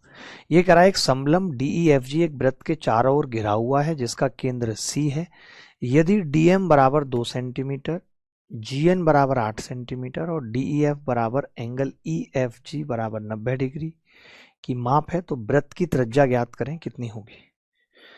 तो वृत्त की त्रिज्या ज्ञात करें कितनी होगी, ये बताना है।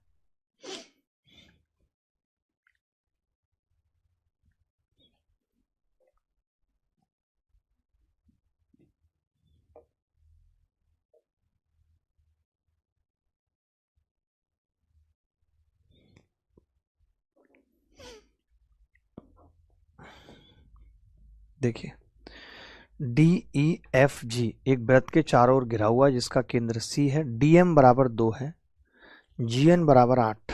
GN कितना है, 8, और DM कितना है, 2। अगर ये 2 है तो ये भी 2 रहा होगा, क्योंकि एक एक्सटर्नल पॉइंट से टेंजेंट खींची जाए वृत्त पे बराबर होती है। GN 8, तो ये भी 8 रहा होगा। DEF और ये दो 90 के दे रखे हैं। वृत्त की त्रिज्या पूछ रहा है कितनी होगी, वृत्त की त्रिज्या पूछ रहा है कितनी होगी। कैसे निकालें बताओ वृत्त की त्रिज्या, बता सकते हैं। देखो, थोड़ा दिमाग लगाएं। अगर इसको इससे मिला दें, इसको इससे मिला दें, तो आप बोलेंगे कि जी अगर ये 2 है तो ये भी 2 होगी, तो ये 6 हो जाएगा। हो जाएगा 6। अब आप बताओ, अगर ये 6 हो गया और ये 8 और 2 10 है, तो 6 10, तो ये 8 हो जाएगा। 8 हो जाएगा तो ये 4 4 हो जाएगी, और ये सेंटर है तो ये रेडियस हो जाएगी 4। बी आंसर है। क्या ये सवाल मुश्किल था, मैं पूछना चाहता हूँ। क्या ये सवाल मुश्किल था, मैं पूछना चाहता हूँ।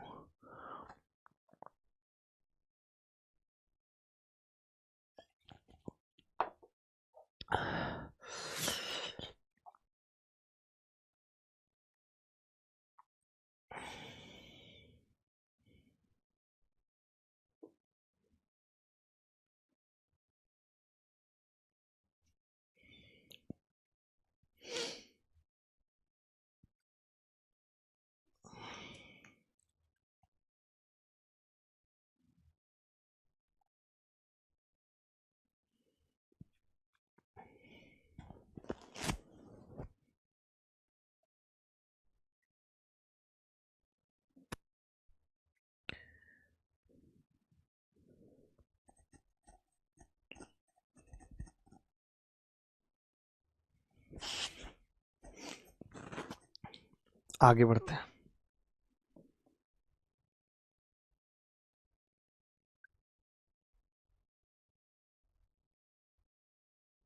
एक सवाल पेपर में आया हुआ करिए, आईसीआर असिस्टेंट 2022 में आया था, बड़ा आसान सा सवाल है, प्यारा भी सवाल है। इस सवाल का उत्तर बताइए एक बार।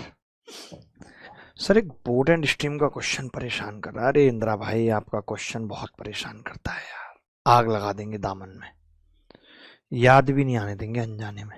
देखो भाई,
देखिए समलम चतुर्भुज एबीसीडी में, समलम चतुर्भुज एबीसीडी में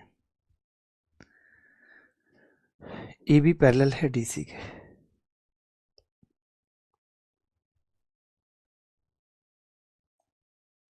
AB नो, ABCD में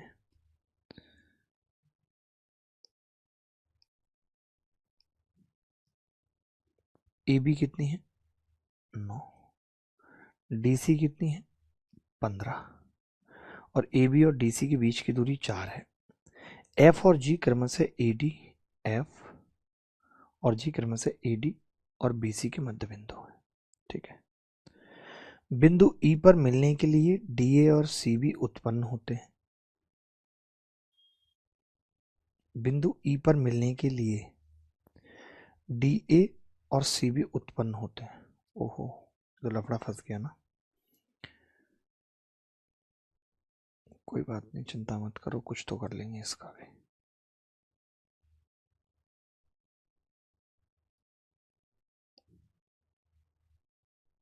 ये लो जी, हमें तो ये आता है, हमें तो ये आता है कि इन दोनों को बढ़ाने के लिए हमने क्या किया, देखना ध्यान से। इसको बढ़ाना था DA को और CB को, और E पे मिलाना था। यही बोल रहा है, E पे मिला दिया।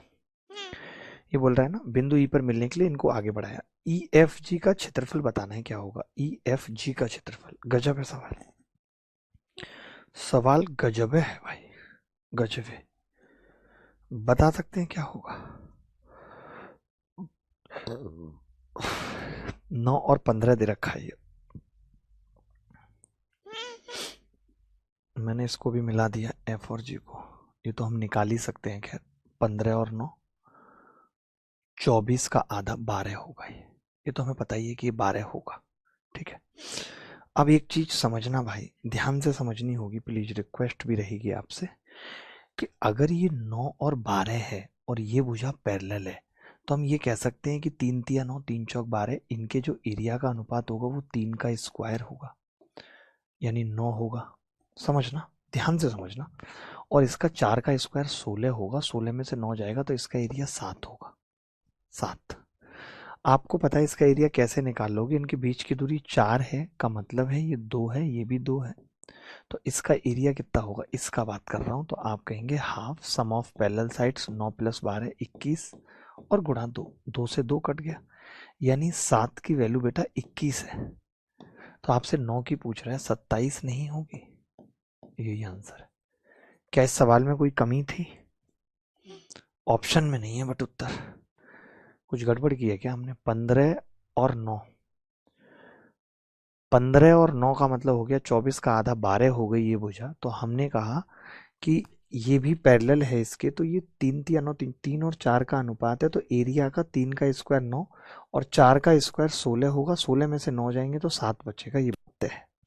हमने इसका एरिया निकाला हाफ, 12 और 9 21 गुणा एक्स कितना है 2, 2 से 2 कट गया, इसका एरिया आ गया 21। 7 की वैल्यू 21 है तो 9 की निकालनी थी, 27 ही उत्तर आ रहा है।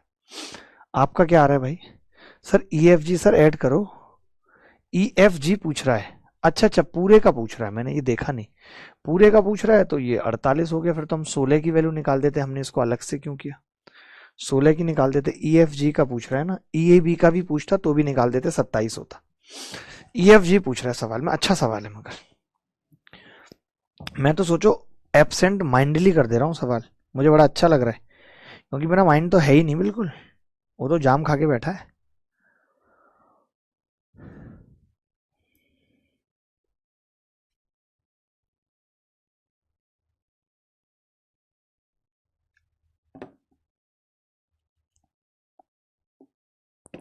आगे बढ़े मित्र, कैसा लग रहा है आपको?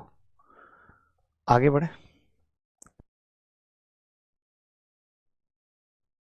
सही किया है हमने, कोई भी गड़बड़ नहीं है।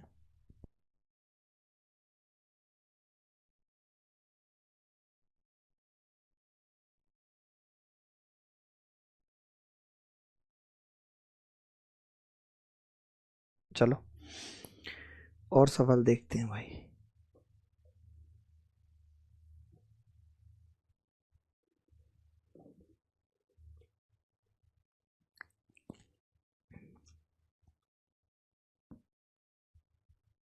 ये सवाल देखें।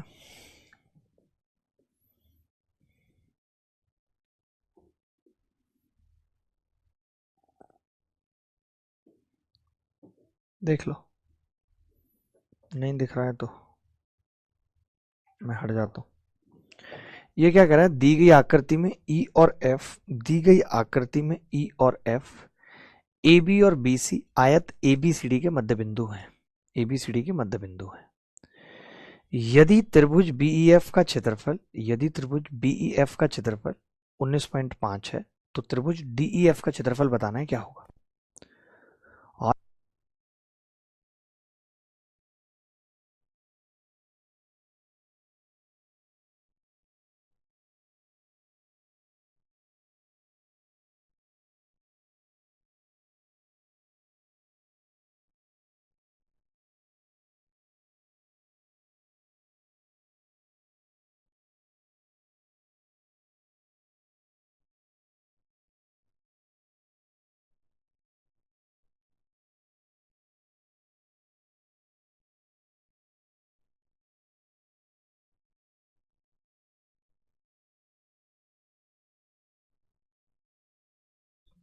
ये आपको याद नहीं होगा, बट मैं आपको याद करा देता हूँ। आप ऐसा करो, इस भुजा को मानो 4, अपनी मर्जी से कुछ भी मान लो जो आपका दिल करे। इसको माना आपने 4, इसको 2 माना तो ये 1 1 हो गई, तो ये मिड पॉइंट है, तो ये 2 2 और ये 4।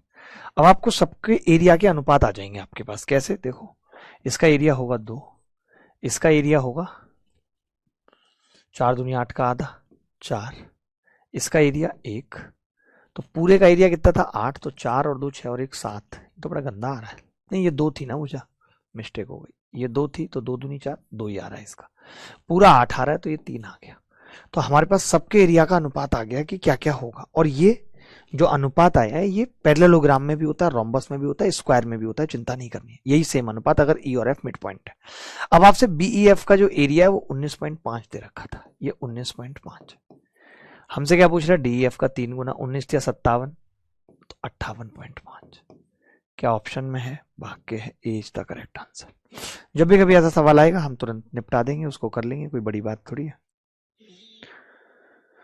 बोलो बोलो बोलो मेरे दोस्त बोलो।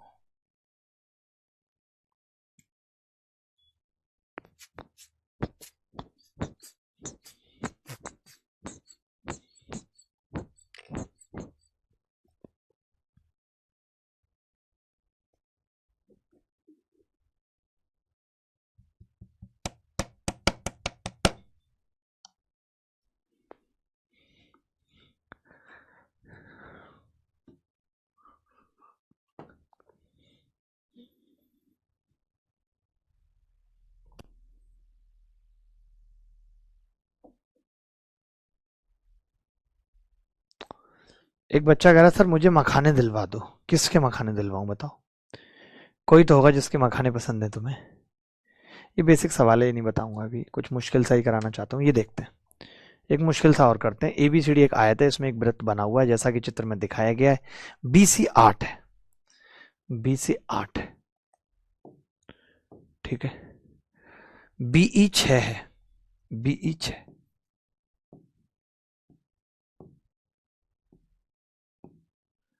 ठीक है।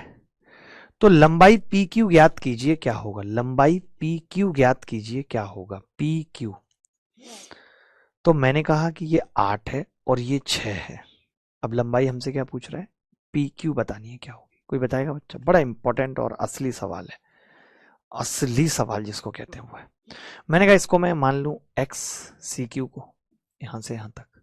आपने कहा मान सकते हैं, तो मैंने कहा यहां से यहां तक कितनी होगी, तो आपने कहा ये भी यहां से यहां तक x होगी।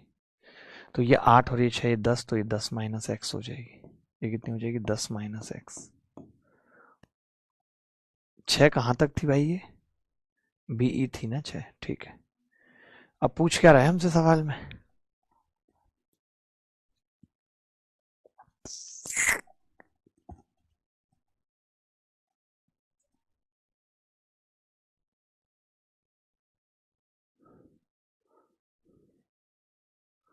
लंबाई PQ बतानी है क्या होगी। देखो तरीके तो बहुत सारे होते हैं एक सवाल को करने के, कोई ऐसा नहीं है कि एक ही तरीका होता है, बहुत सारे तरीके होते हैं। जैसे मुझे पता है कि मैं इस ट्रायंगल में अल्फा निकाल सकता हूँ, तो इसमें 90 माइनस अल्फा लगा के कोसाइन रूल लगा सकता हूँ, एक तरीका तो वो है। यार ये माइक बिल्कुल खराब हो चुका है, मैंने आपसे कहा भी था उसको सही करवा लो, बट आपको समझ में नहीं आ रही बात। हिंदी में आपको आती नहीं है कुछ समझ में बात, क्या दिक्कत हुई है।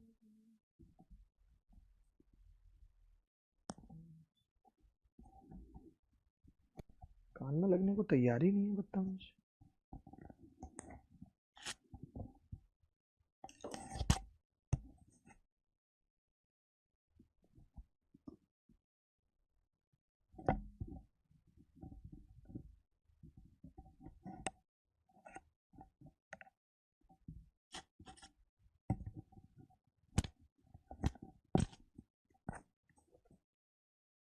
ठीक है, इतना देख लिया आपने यहाँ तक।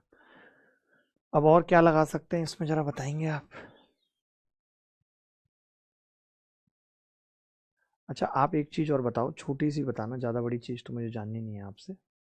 आप ये बताओ, ये अगर CQ है और ये पैरेलल है, तो ये BM मान लो बराबर होगी या नहीं, यानी ये भी x होगी। तो आपने कहा ये अगर x होगी तो ये x माइनस 6 होगी, और ये x माइनस 6 आपको पता है ये चीज इसके बराबर है 10 माइनस एक्स के। तो आपने कहा x कितना आ गया, x 16 आ गया भाई। x 16 कैसे आ सकता है, 2x 16 आया तो x 8 आ गया। लो हो गया सवाल। अब x 8 आ गया, ये 8 है, ये भी 8, तीनों 8 है भाई, 8 8। अब हमें क्या निकालना है, PQ निकालना है, तो मैं कॉस लगा देता हूँ। तरीके तो बहुत सारे, बट मेरा मन है मैं कॉस लगाऊं। तो आपने कहा ये अल्फा है, तो ये अल्फा है, तो कॉस अल्फा क्या होगा। आप कहेंगे कॉस अल्फा वैसे 6/10 है, और वैसे होगा 8 का स्क्वायर, 8 का स्क्वायर यानी 2 गुणा 64 माइनस PQ स्क्वायर बटे 2 गुणा 8 गुणा 8। आपने कहा ये 3, ये 5, 8 8 64 दूनी।